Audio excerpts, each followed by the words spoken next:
Prezi would have made that like stellar. Okay, Jay. I'll take it. How many of you have ever heard to wait to swim after you've eaten? Have you heard that? Maybe that. How many believe it? Question. Some people believe it. You believe it? It's all right. 100%. All right. Okay. Well, today I'm going to talk about why that is, and why people believe it, why they don't, and why you shouldn't. So we're going to talk about eating before swimming. Is it really dangerous? So the claim. So the earliest references I could find was in the 1908 Scouting for Boys Handbook. I've got the quote here. It says, first, there is a danger of cramp. If you bathe within an hour and a half after taking a meal, that is, before your food is digested, you are likely to get a cramp. The cramp doubles you up in extreme pain so that you cannot move your arms or legs, and down you go. You may drown, and it will be your own fault.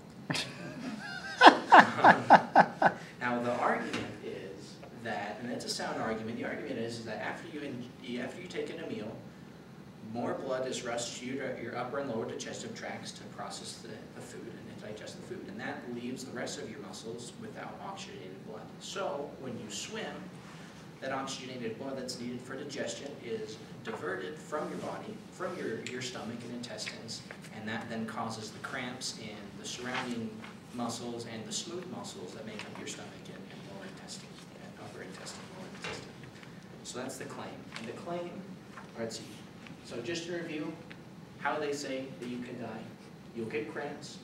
Cramps will make you unable to stay afloat, and you will sink like a rock and drown. So, now this claim is not without credit.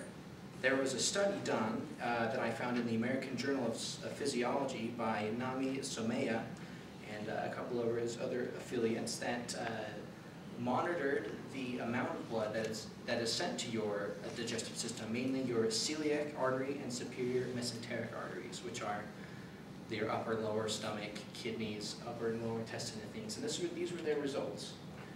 So if you look at the graph, you'll see the baseline is white. That's no eating. They would just basically sit in a chair and wait for an hour while they measured the blood flow. Now, in the black line, you see that there's a sharp spike, an upward spike in blood flow, meaning that on the left, the column on the left, the celiac artery, as well as the column on the right, the superior mesenteric artery, the blood flow has actually increased. So that was their results. So if blood is actually going there, then why doesn't it work? Why don't you drown when you eat? Because I've done it. I'm still alive. I don't think anyone here has ever heard of it happening to anybody else. So let's talk about, is it really safe? I had an interview with a kinesiologist and NATA certified athletic trainer who's a friend of mine about this issue, and he says it's perfectly safe.